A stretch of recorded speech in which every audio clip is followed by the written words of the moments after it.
I lost favour with the public, Herkomer writes of himself, and showed some feebleness in my new efforts, but it prevented me from being spoiled by the success of one picture.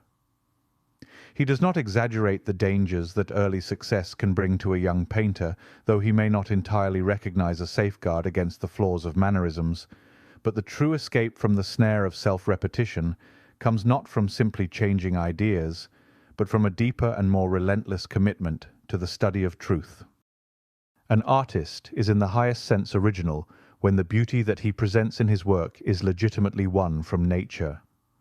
The painter striving to express the spirit of his time faces many challenges. Adopting the styles of past masters may feel outdated, as Herkomer understood, while rejecting tradition risks turning painting into mere artificiality. Caught between these two factors, a young artist may struggle to balance modernity with the beauty of the past, fearing that his work either lacks relevance or, even worse, sacrifices true artistic grace. He was born at Wall in Bavaria on the 26th of May, 1849, the son of parents who may both be said to have contributed to his artistic education. His father was by profession an accomplished carver in wood. His mother was a gifted music teacher. Beside his father's carving bench, Hubert gained his first practical instruction in art. It was by this means, as he says of himself, that he learned the full use of his hands, and it was then that he first acquired that aptitude in the mechanical part of his art, which has since been so strongly developed. His parents had to struggle hard for a livelihood. Perhaps at the time they may have regretted that they could not grant the lad a more complete and thorough education because of frequent moves. And yet in a certain sense he was happily rooted artistically. In earlier times the craftsmanship part of art held a more prominent place in the training of a painter, and it is rather the defect of modern civilization that a youth is often left to learn the use of his skills until after he has exhibited some strong bias towards the practice of design. Indeed, an artist's powers of expression are permanently crippled from the lack of this early apprenticeship of craftsmanship. In this respect, as Herkomer says, the choice of residence in a provincial town like Southampton is not exactly the place for a struggling artist to make his way, but it at least had the advantage of possessing a school of art. Father, however, made up his mind to return for a while to his native land, because he wished to give his son a course of serious study in Munich, and so Hubert, having first been naturalized as an Englishman, was carried off and placed under the care of an artist who did his best to impress upon his pupil the principles of academic style, and the constant study of the nude which Hubert was able to develop during his sojourn abroad. He was already strongly attracted towards a realistic naturalism manner of painting, as it was becoming hugely popular, besides possessed by a burning desire to do something original. However, an urgent return to England became imperative or forfeit the rights of English citizenship, for passports were then only granted for 6 months at a time. The following year he again pursued study and entered the schools at South Kensington. This may be the turning point in his career, as he tells it, brought with it new associates and new goals. For the first time he came directly into contact with the dominant influences, that of painter Frederick Walker, who exercised a sort of charm over the students at South Kensington, and Herkomer willingly yielded to the general enthusiasm. There is something remarkable, and even surprising, in the general reverence that was felt for Walker by his younger contemporaries. To sustain himself, Hubert worked as an illustrator, contributing to the Graphic, where his empathetic depictions of working-class life first gained public attention. During its early years, the Graphic, founded in 1869, played a crucial role in shaping the talent of the younger generation of English artists. The work produced for its pages not only influenced their artistic development, but also helped define a distinct phase of contemporary life in art. It was no mere coincidence that Hubert became part of its staff. Like him, many young aspiring artists were drawn to the publication, recognizing it as a reliable means of income. More remarkably, Several of these artists later rose to prominence in their fields, including Luke Fildes, Small, Charles Green, and E.J. Gregory. He reflects on this formative period with a sense of satisfaction, noting his time at the Graphic served as a rigorous apprenticeship, imparting a discipline that proved invaluable. The experience brought him face to face with the realities of everyday life, to capture reality with authenticity, and compelled him to explore subjects beyond his initial inclinations, discovering unexpected elements of human character related to design that might have otherwise gone unnoticed. As his reputation grew, so did his artistic ambition. His travels frequently took him back to Germany, where he maintained strong ties to Bavarian art and culture. However, it was in England that his career truly flourished.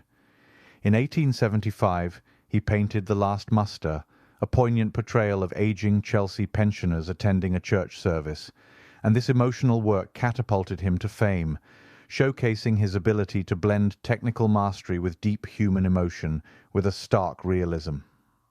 Throughout the 1880s and 1890s, Herkomer continued to champion social realism, as in Hard Times of 1885, that captured the despair of a homeless family, while the painting On Strike depicted the tensions of hardships and industrial unrest, both works demonstrating his commitment to exposing societal struggles.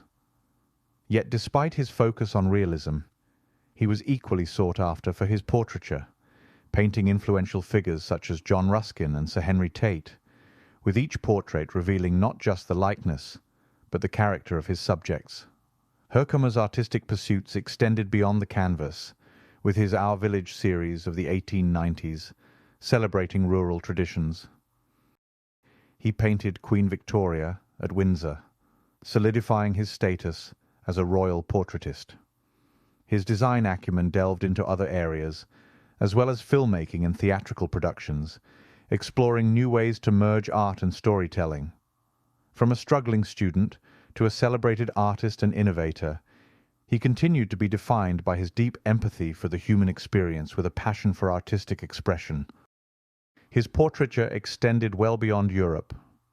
During his 1882 visit to the United States, Hubert von Herkomer received several notable commissions, as his reputation as a skilled portraitist had already spread internationally.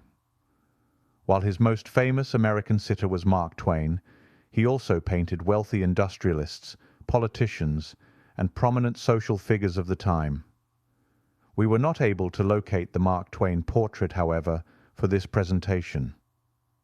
But Herkomer's style, which blended academic precision with a strong sense of character and realism, appealed to American patrons who sought portraits that conveyed both status and personality.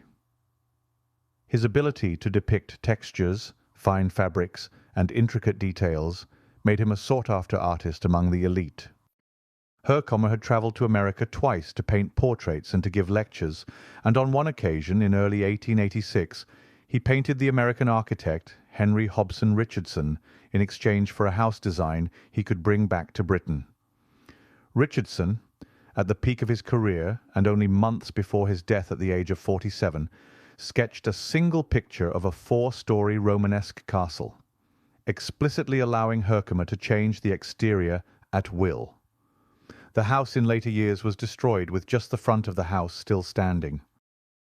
He named his house Lululand, named after Lulu Griffith, the second of his 3 wives, and was completed in 1894 and thereafter served as studio and school.